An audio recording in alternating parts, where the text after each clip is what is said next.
Hello, everyone. All right, I'm going live today. I decided that instead of recording this, I was going to try live. I have quite a few that I want to get recorded. Monday is my day to um, share what I'm going to share for the week and then get into sessions and get into blogs and get into all the other things that are on my list over here. So I hope you guys had a great weekend.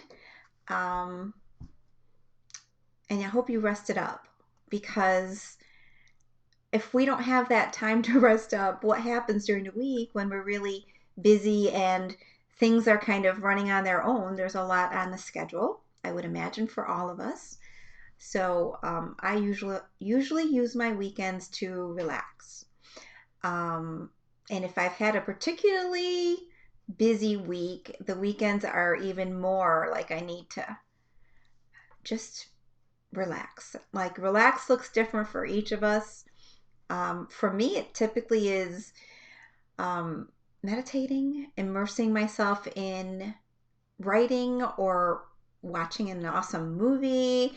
I tend to get really captivated into certain things, and I love the storyline, especially any kind of movie that is the past, history, human behavior, relationships. I love that, and a little action's good too. So anyway, I like to come on Mondays and share with you guys a little bit of insight into what the cards say, the soul journey cards say, for you to keep in mind this week. And I don't know what they're going to say to you. So I'm going to do this right now. Try not to make this too noisy. Good morning. I don't know who you are, but, well, because I'm using Ecamm and it's a new software for me, but I can see someone said good morning. Somehow I've got to tell you guys how to make Ecamm, I don't know how to do that here. Done. Yeah, I'd love to be able to reply back to you. Ah, it's Christy. Hello, honey. How are you doing? Is there anything on your mind today? I'm just kind of taking it a little easy today. Just a little easy. I have like 3 or 4 different topics that I wanted to even share on, but first I want to draw this card. All right. Ooh. The card is denial. Denial. Can you see it all right? I think you can. I love the fact that it's got like a golden, it's like a golden orange. Christy's considering getting into a relationship. Denial. That kind of brings to mind, what are you denying yourself? What are you denying yourself? And the thought that comes to mind is along the lines of, thank you, hi. Relationships, denying ourselves. I've talked to a few different people recently, and, I think it's a decision that we make, what we give ourselves. It's actually a conscious decision, whether it's I want to give myself a new house, a wonderful career, physical fitness. I want to give myself the love of my life. I want to give myself a partner. I actually think it's a decision that we make. And it's funny because some people, they end up staying single all their life and they're perfectly fine with it. It's like they've made that decision and it is that way. So someone who doesn't, someone could decide not to do something, not intending it to be the way it is, but it is the way that it is. Like, they're okay with it. Example would be someone who has just completely turned off. I don't really need a person in my life. I don't need a love in my life. I'm perfectly fine. I'm going to devote myself to my children and my family, and I don't need a relationship anymore. I've seen this happen to people, and they get really comfortable with what that is because they're not being challenged. Their heart's not on the line. They're they're safe, right? They're safe. But there comes a point where like the they're by themselves.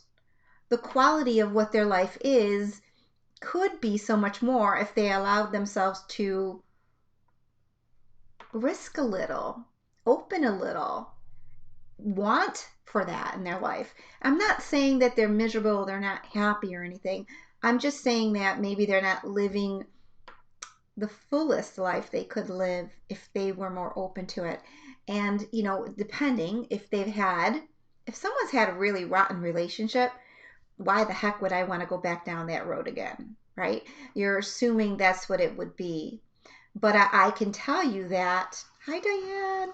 Oh, Diane, I can see who you are. That's awesome. How did you do that? um, I've been single for 3 years now, tired of being alone. I really feel that we attract in our life what we expect to have. Like we can manifest a relationship that is healthy for us. And I always say get really clear on what healthy is for you and what you want. Because if you're really clear on what that is, you don't want to get like really anal about it, but you want to leave it to the universe to say, bring me this person. I want someone who treats me good, who loves to play games with me, who loves to watch TV, who's a companion to me, who listens to me, who respects me, who loves me, right? And this is what love looks like for me. This is what I've discovered that love is. I go back to the fact that I've talked to many people who, not of any fault of their own, they've had examples of what, gotcha, Diane, gotcha. They've had examples of what love is, but it hasn't really been a great example of love, right? It's been what you've seen. It's not been ideal, respectful. Let me show you that I love you in the ways that I talk to you, in the things that I do for you. And it doesn't change from day to day. I am this person. I don't have to jump through hoops to show you that I love you because I am a whole person in and of myself, and so are you. So it's not a need based. I need you to do this for me. I need you to do. No, it's a friendship that has bonus in it. The bonus in is that there's an attraction, there's a spark. That's the bonus. So for each person, you have to think in terms of what is comfortable for you. What do you need in your life? What do you want in your life? Not, I need this other person to fill this and to do this and to do that. No, what would feel comfortable next to me every day? What's the role of this person? Is it just to hold my hand and watch a movie with me? That's perfectly great, right? There's nothing off with that. That's nice, right? Is it I want them to go on all these expeditions with me. I want to go traveling with it. Like you're bringing your flavor of what you really want in another person. And it's what you want in your life. Now, some of us have been married I've been married for 25 years this year. And, the relationship kind of grooves with how I'm changing, how he's changing, how I'm changing, how he's changing. And hopefully we always find a happy in between of what makes each of us happy. So, I am my own flavor of person. So are you. What is important to you? What do you like? You don't want to find a person that's going to just say, oh, forget about all those things that you like. This is what you're going to like now. You want to find a person that's going to like you're going to be safe in bringing out who you are to them. And then together you explore a togetherness, but you also explore a separateness. So you don't need to marry someone who is exactly like you, or be with someone who is exactly like you. I can tell you that because my husband and I are as opposites could be, as far as, if you look at us, he's blonde, blue-eyed, light-skinned. I'm a little darker, dark hair, dark eyes, darker skin. I'm short, he's tall. There's all these things about us that you would never groove together. And even temperament-wise, he's more laid back. I'm more like a spark plug of intensity. I could be intense, I could be driven. He's laid back, he's talkative, he just takes life as it comes. I'm like, how do you be that way? How can we be together? Because in some way I respect what that is. I appreciate what he is, and it's different from me.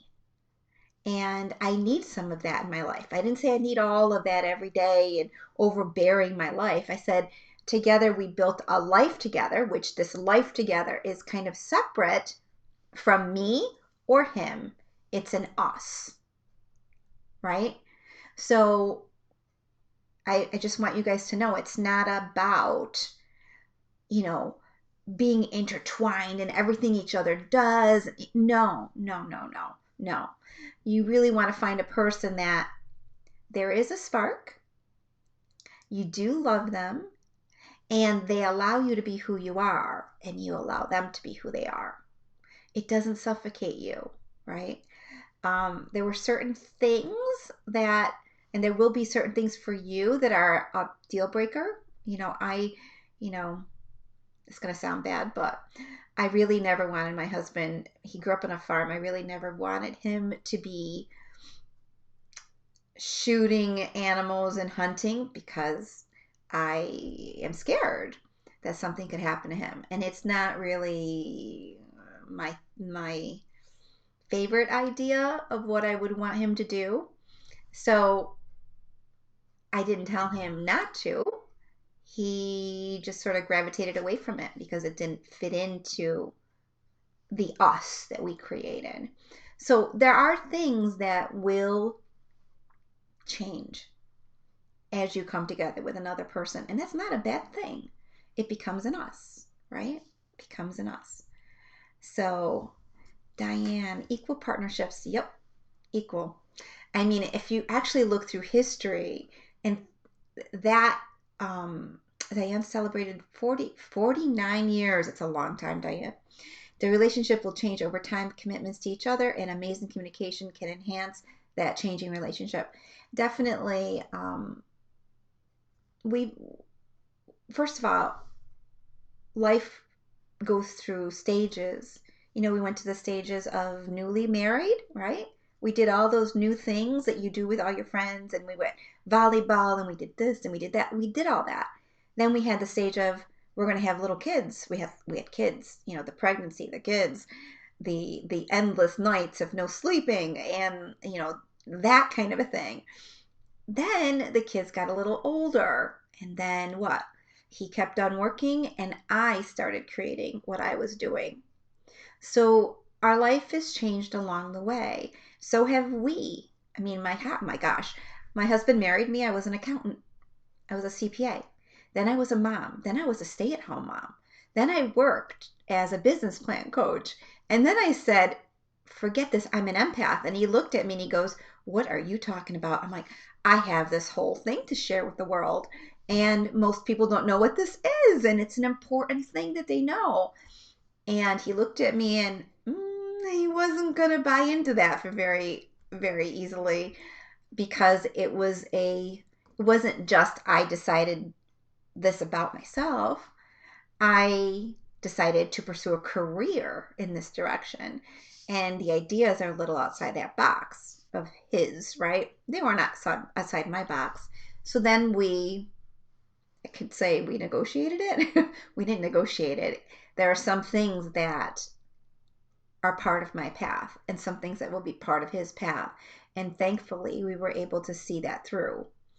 And then what? Our kids are growing up, we're getting older, the body's changing a little bit, the priorities are changing a little bit. Now kids are graduated in college, the last one's almost out of the house. Our life will continue to change. And the topics, it's funny, because am I the same as what I used to be? Is he the same? there are some parts of us that are exactly the same, but they're more mature. They're like better than they ever were because I know more who I am, and so does he. And you start new phases of your life. Like, I'm going to give you a really interesting thing here. He started to become interested in almost carpentry, building. He built a canoe. We've got a canoe sitting in the garage right now. He's building the paddles. Like, this is how life moves forward. You know, he's got a beard going on. I'm like, what the heck is going on? I'm like, okay, that's all right.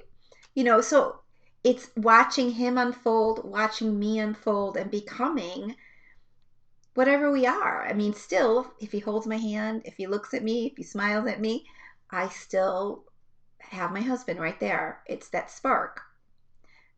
So I think that, and I have a few clients that went through some bad experiences with relationships, refuse to go further, and they're fine, but I just feel like it's a nice thing to share your life with another person, because our kids will go away. We will have grandchildren, yes. Our kids will go pursue their life, and it'd be nice to have companionship. So Christy, I hope you decide to go for it, but I paraphrase that, all right. You want a relationship that is supportive and healthy. So look at your expectations, who you are, what you're going for,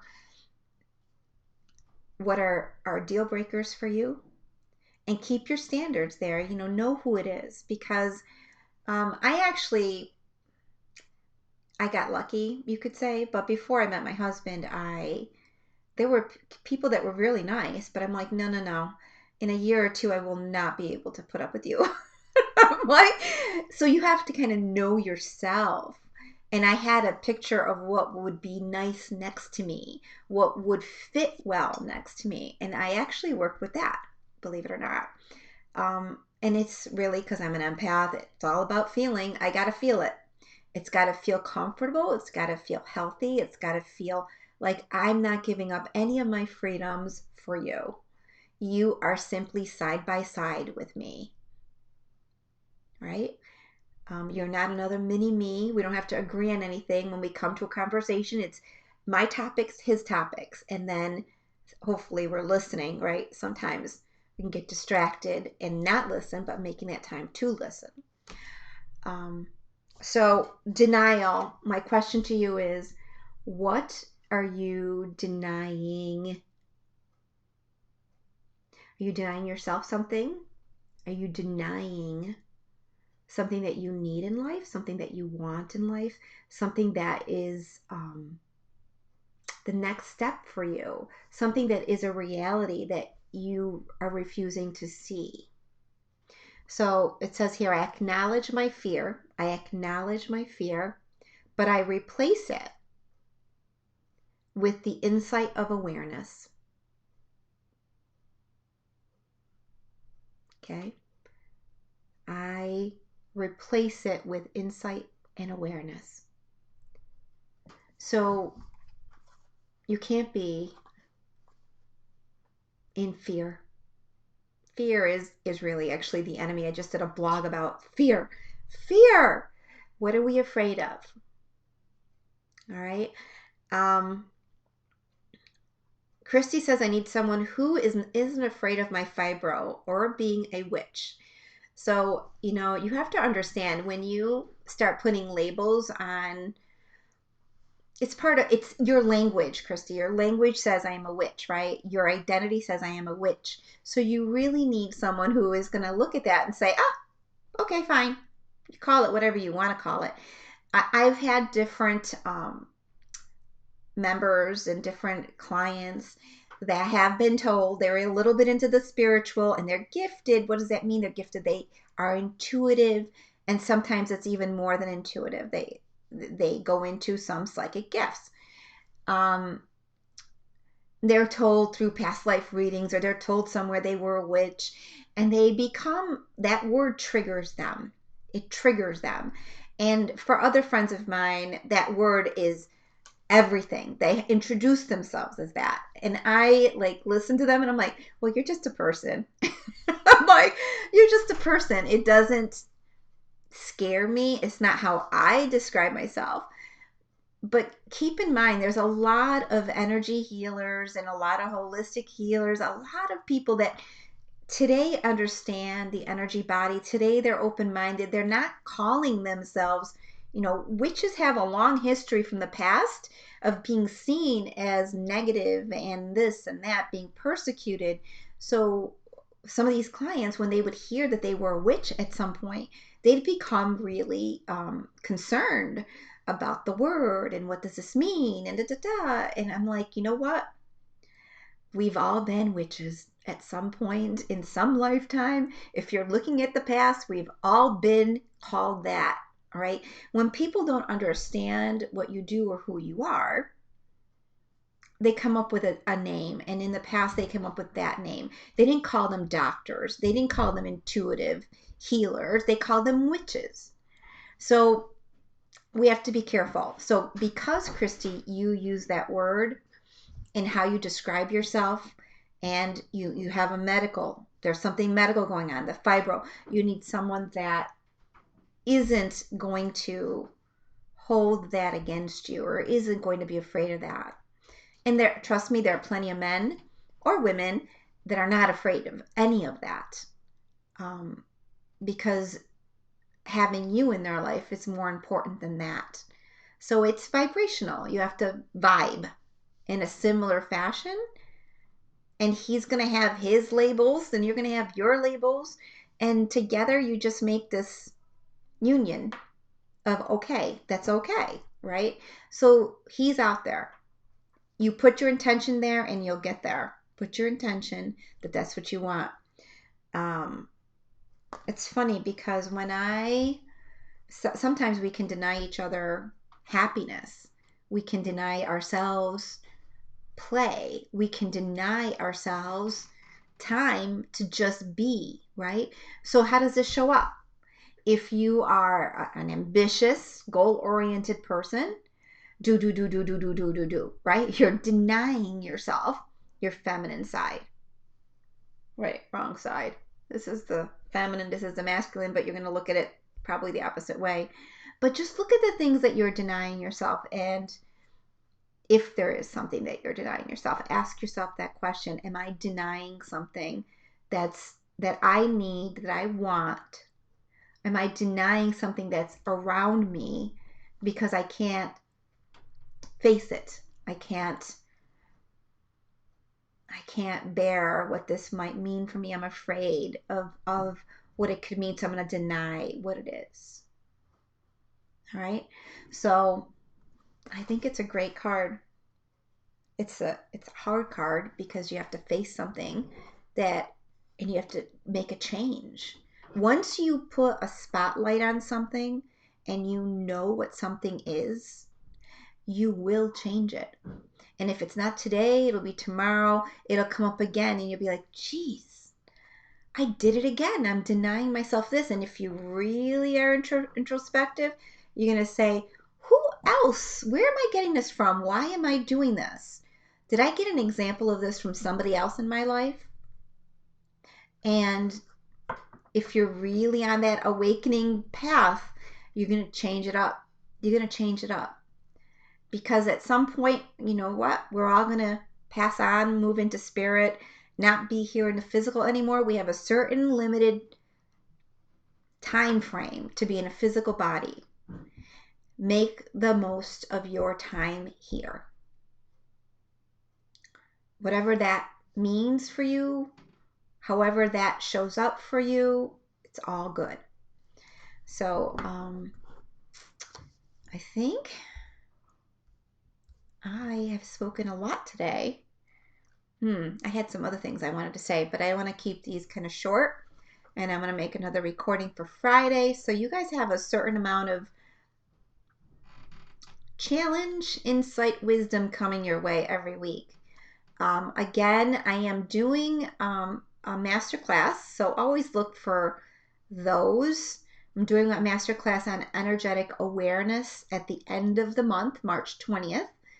I'm going to have these masterclasses coming around probably every couple months. They're important because emotional empowerment is important. Energetic awareness is important. And the empaths are the ones that are leading the way. Empath. What does that mean? You are more connected to feeling. You understand that we're all connected because you can feel front and center the emotions and the energies of those around you. You've recognized negativity. You've recognized emotional drain, the emotions that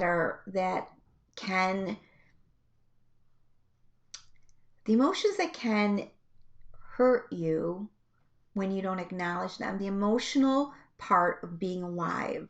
You've recognized the value of that. And you're embracing your spiritual path, which means we're looking at everything. We're looking at everything. And what is that? Number one thing is awareness, healing, empowerment. Those are all the words that we use. Consciousness, right? Lightness. So anyway, I could go on and on. I want to thank you for being here, and I will talk to you guys soon.